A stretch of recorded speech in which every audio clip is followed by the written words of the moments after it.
Hey everybody, we have quite an interesting video today. We are going to have a customer of 15 years, my mother, critique and talk about all the different pieces that I made over the years because it's very important to go back and look at your old work, look how it's aged, see how you've improved it, etc.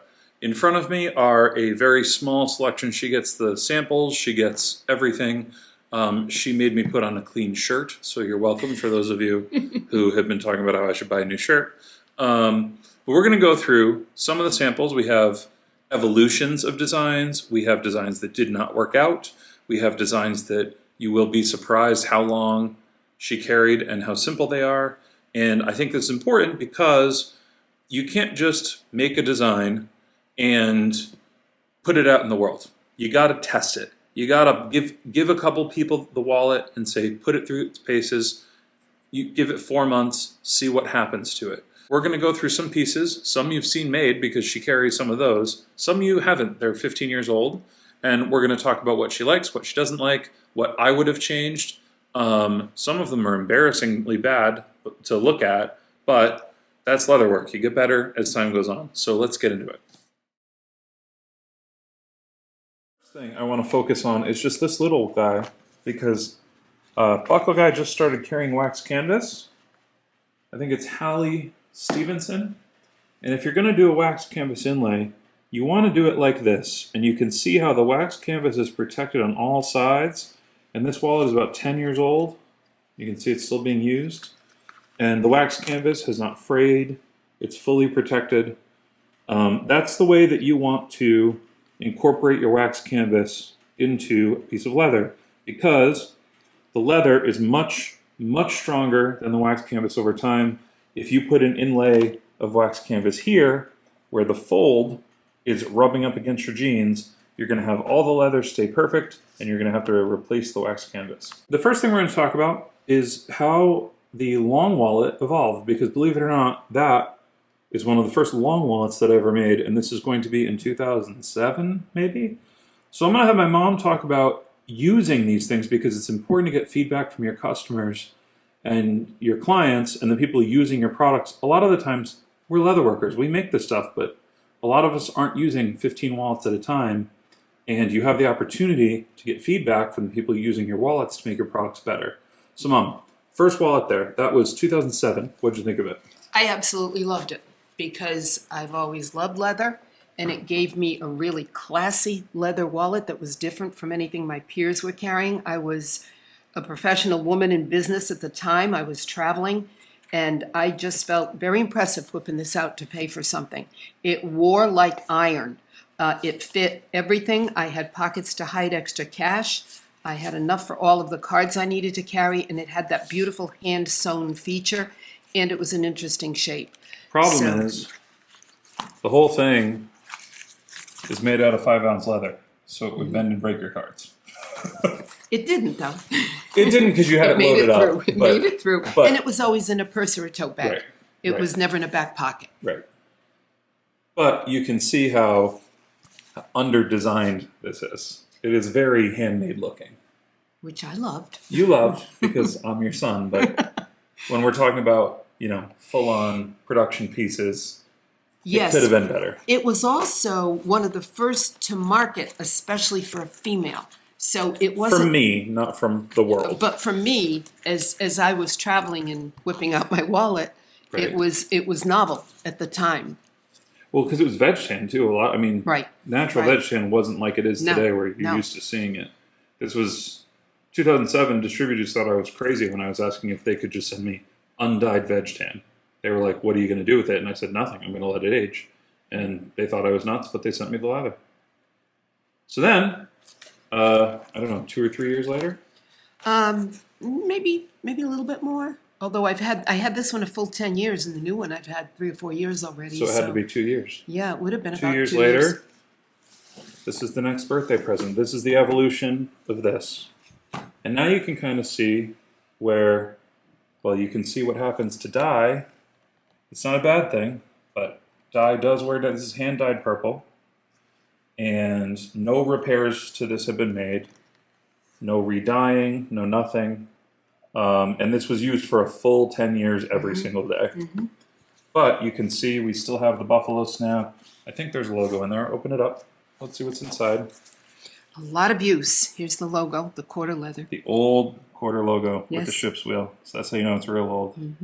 This one you can see I slimmed down the card pockets. Not enough, but I had learned. And what's the biggest problem with this one, Mom? The zipper tab. And it was towards the end of the 10 years that it broke off. Yeah. The zipper's fine. It was just the tab. And I could still use it, as you can see. I wasn't going to give up. And Yeah. everything about it was completely functional and oh so broken in and wonderful.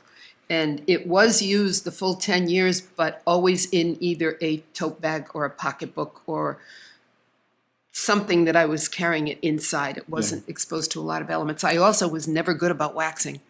You never had to. With wallets, No, the wax it on was your just hands. so.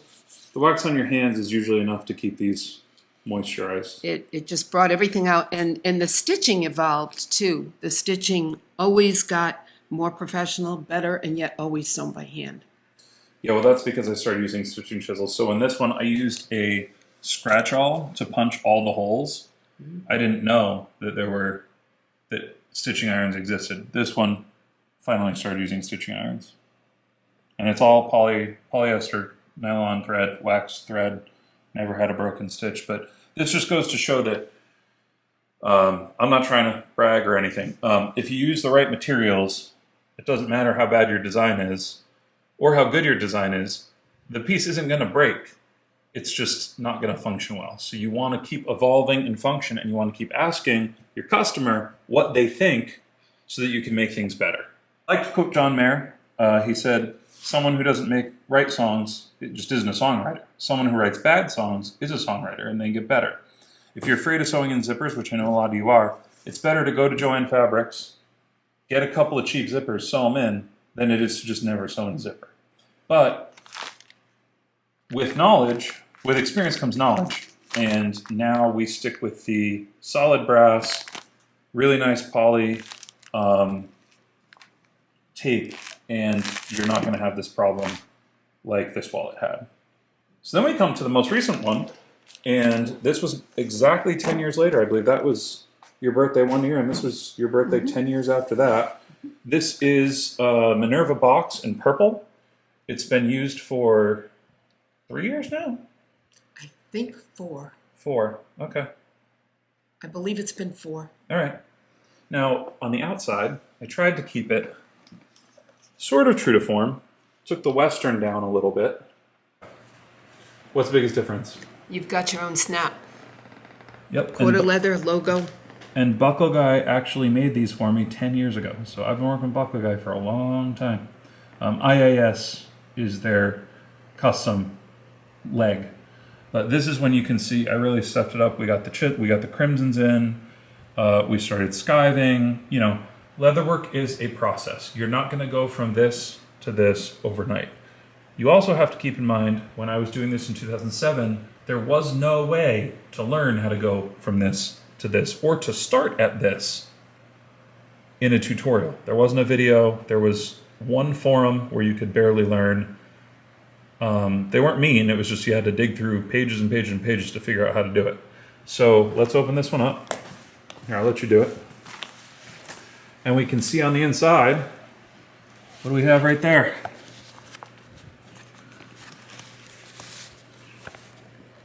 Riri zipper. So by now, I've learned nice thin card pockets, everything skived. It just comes with time, guys. That's it. All I'm trying to tell you is, if you are comparing yourself to other people, you're comparing your work to other people's, a lot of it is practice, a lot of it is time, and it's not just the craft, it's the knowledge of what weights, what products you should be using. I mean, I always think everyone should always use Riri zippers because I have a weird obsession with them. But beyond that, it's just time. You have to know what thickness works where to skive, etc. So what do you find is the biggest difference between this wallet and this wallet? Because they're fairly similar. The biggest difference to me, and I'm a prejudiced mother, so it's sort of a tough question, is This is the ultimate design. Hold It's this way, absolutely this light. gorgeous. Uh-huh. The ultimate design. It's the ultimate leather. It's the ultimate stitching. The buckle is second to none. It's the beautiful evolution of a gentleman that's been doing this for many, many years, evolving and learning. I understand that's a mother's view, but the biggest difference in functionality, I'd be hard pressed to give you one, because this one was so functional for 10 years, never let me down, other than the zipper tab, which was still functional. The zipper still worked. So the zipper's the obvious, the appearance of this gorgeous buckle. Functionality, very, very similar, and that's just credit to someone who's been working on quality for day one. I can say never compromise quality. Right. Anything that with my busy life, anything that had compromised quality would have thrown the perfect design out the window. I had to have something that functioned, that I didn't lose things, that I could grab and go, that I could travel, that I could do whatever. And each one of these products did it. But this one is just I do want to point out, so quality of materials, these are both veg tans. And they were both used in the same way. Can you see how beautiful that one is? And can you see how kind of washed out that one is? It is important. Veg tan is not just veg tan. So I don't want to throw anyone under the bus, but this is just your basic Tandy veg tan after 10 years of use. And this is Herman Oak veg tan after 4 years of use. You're going to get a lot of different colors. When you go with a higher quality veg tan, you're going to get a lot more depth of color.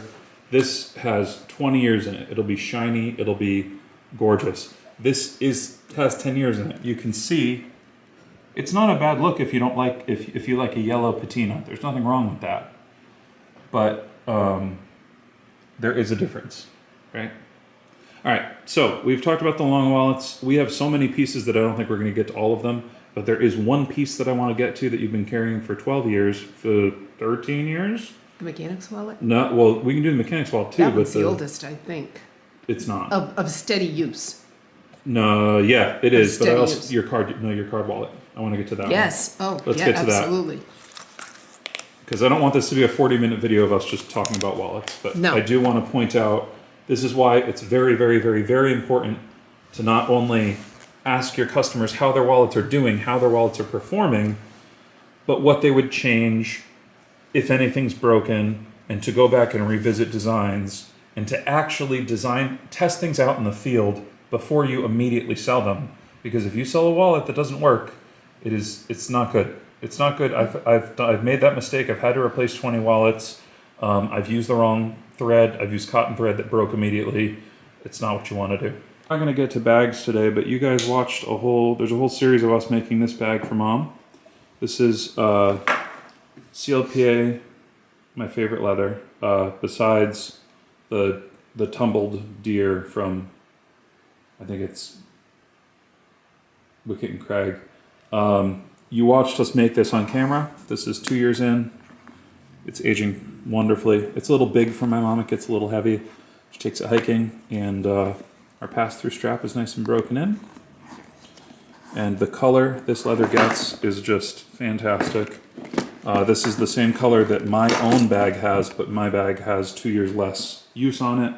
And then Mom always grabs the samples. So she'll grab samples like this. She'll use it for a while, and she'll tell me what she does and doesn't like. You can see the color change. And I will do that before. This is the precursor to the Becky bag. And gave it to her, told her to carry it around for a few months. She did. She came back, gave me a list of things she did and didn't like.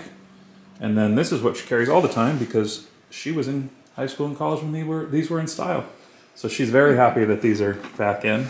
And from the source herself, how accurate is this reproduction? Pretty accurate? 100%. Yeah. So she carries that all the time. And that is, that's Herman Oak Veg, about 1.5 years of use, I think. And we haven't waxed it or oiled it, besides that once that we did on video. So we're not going to get to the bags in this video as much as I would like to. I want to focus more on just a couple more pieces, and I don't want to talk your ear off this whole time.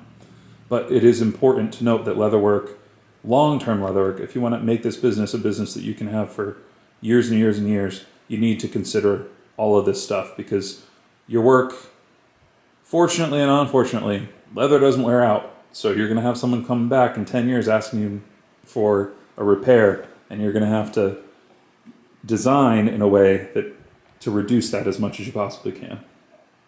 Constant use. Yeah, and look at the patina on the. Okay, so this is, we still sell these, obviously. This is our mechanics wallet. This is your most used wallet, you said?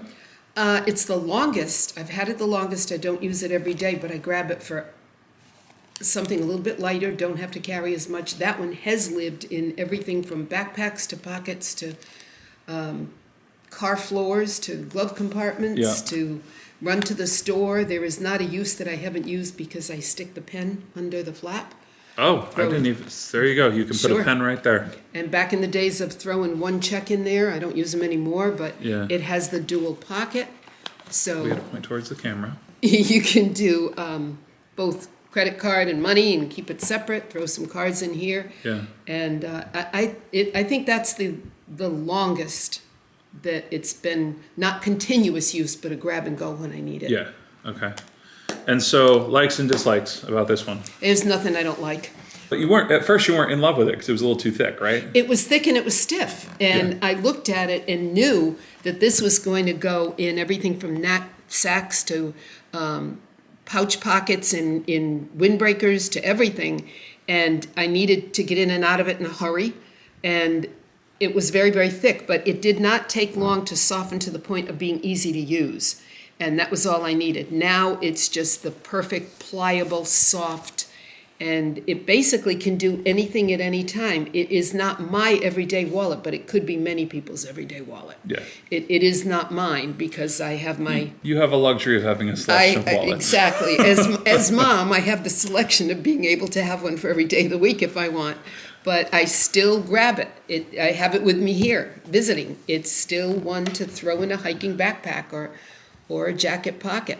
And I do want to point out that she never asks me for much, but this is an iPhone 4 sleeve. This was one of the first ones. I can't remember the number because this one had the it had the thumb piece cut out. So you would put your phone in, and the phone would stick out here. And I made card wallets like this too. You push the phone out this way instead of having a thumb slider. But I want to point out that this was 5-ounce leather, and now it's barely an ounce. She used this for years. And that was a pocket item. And she kept it in her pocket, That was a jeans pocket. So the thing you have to remember about VegTan is some of our stuff we make a little bit thicker, knowing that it's going to compress over time with the oils, with the use, with everything. But my mom is, pardon me telling the world this, in her early 70s. It's fine with me. But she hikes 30, 40, 50 miles a week, and she'll take something like this out on a trail. And so what you're seeing is you are not just seeing, I go to the grocery store and I come home. You're seeing hard use in a backpack, on a trail, putting things in, making sure you have IDs in case something happens. I think bear spray is involved at some point, not in this, but around it, you know. Wet. It gets wet a lot. It gets dirty. You wash it. It's not in the washing machine, but you know, she scrubs it down. So this is not a testament to my product. I'm not telling you just to go out and buy this. I'm just telling you, you need to have people out there testing your products to make sure that they will withstand this. Because if you have a lifetime warranty or you're charging, I think these are $70, somebody that's 2, 3, 4, 5 hours labor of someone's life that they're giving up to buy one of your products. You want that to be the best product that they can buy. I do want to show off though. These are from Scoville, and these are copper plated brass rivets. Look at the patina on that. It's just gorgeous. I just love aged brass. A lot of miles. And you can tell also, it's funny too, when guys wear these in their back pockets, the copper plating rubs off and you see the brass underneath. But since you carry it in a bag, the copper stayed on, which is a little rare. Yeah. And this one is actually a little special because they're in Japanese leatherwork.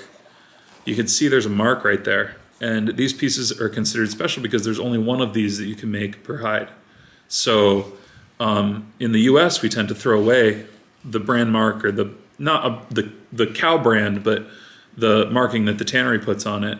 And in this one, I wanted to see how it would wear in, and Mom used this thing for, years. 2 or 3 iPhones. 2 or 3 iPhones until they worth. changed the size on me. And I couldn't. And this was right around like iPhone 1, 2, 3, 4. So it was. I mean, you can see it's paper thin. So we have one more wallet to go through. And it is my save your best for last because it has a lot to do with design and has never stopped using it, has used it every day, including when she carries this, a bag, another wallet. This one is always with her. And it kind of, in my mind, exemplifies how good simple design is, because I was a kid. I was 19 when I made this. This was the first piece of shell cordovan I ever bought, and this is what I did with it. And I gave one to my mom, and it's still kicking around. So let's cut to that, and we'll talk about it. Of course, we got to end the video with some old shell cordovan.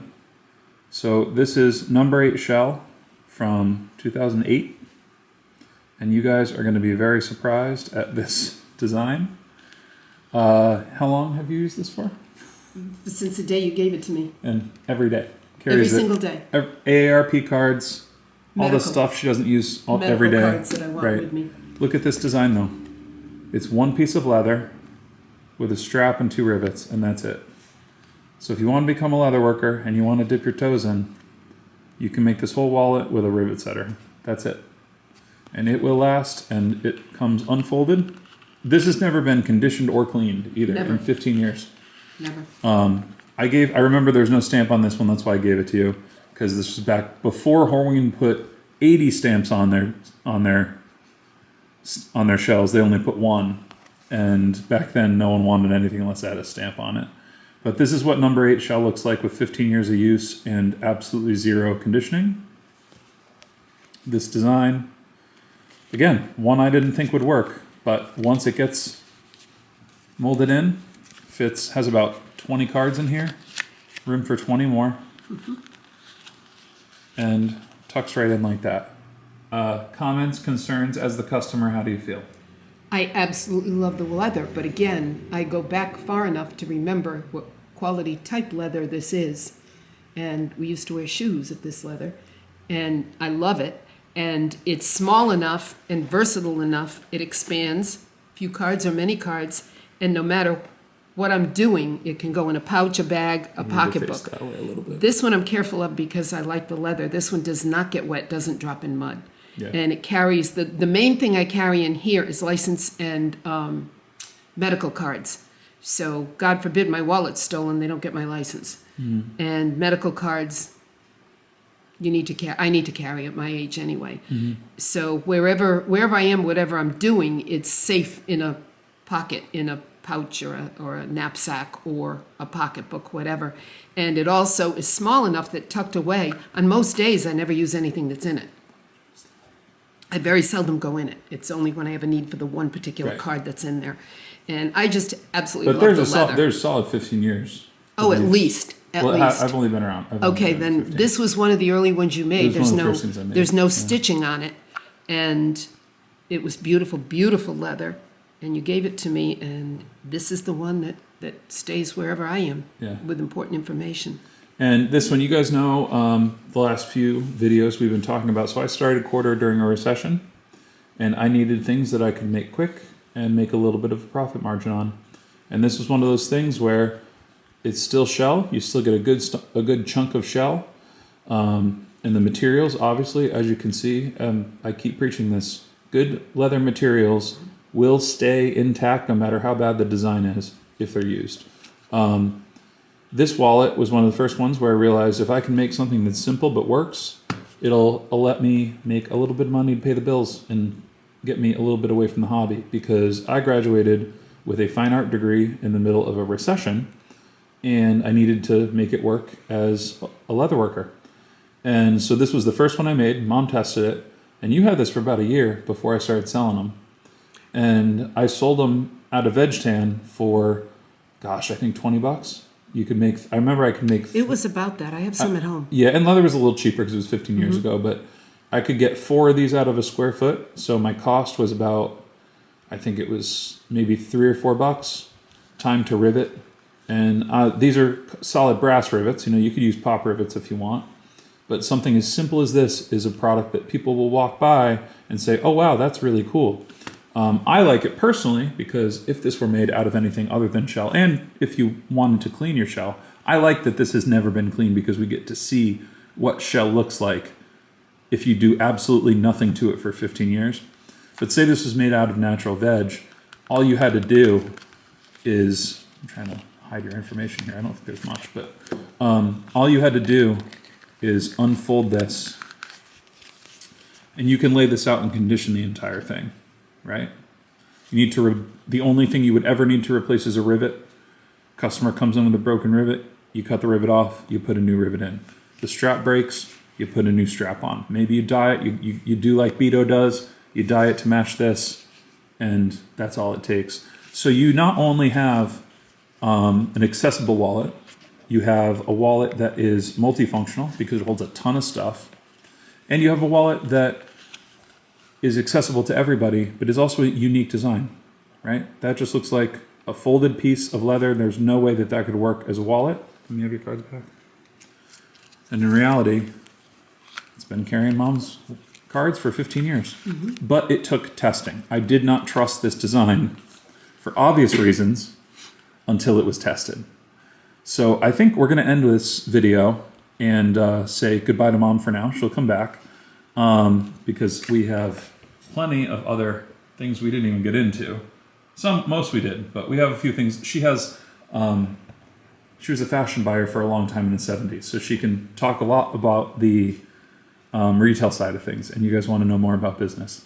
But this, to me, is the epitome of the first time I learned, if you have a simple design that seems too simple, that seems like it's not going to sell, at least give it a go. And I think we sold 500 or 600 of these by the time we stopped making them. And of course, we stopped making them when the economy picked up a little bit and there was a market for fancier wallets. We can always bring them back.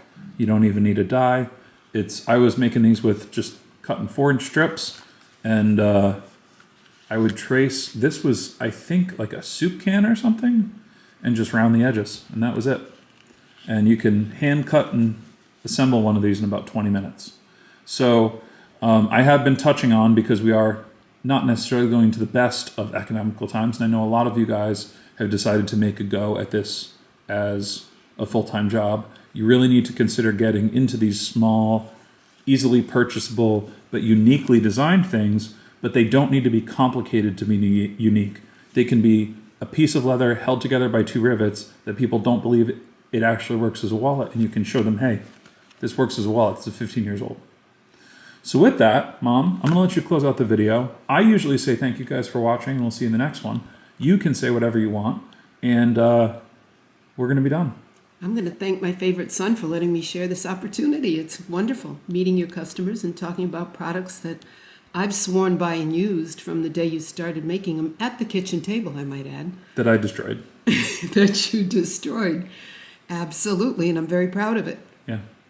All right, guys. Well, thank you guys so much for watching this video. If you want my mom to come back, she has plenty to talk about. And we'll see you in the next one.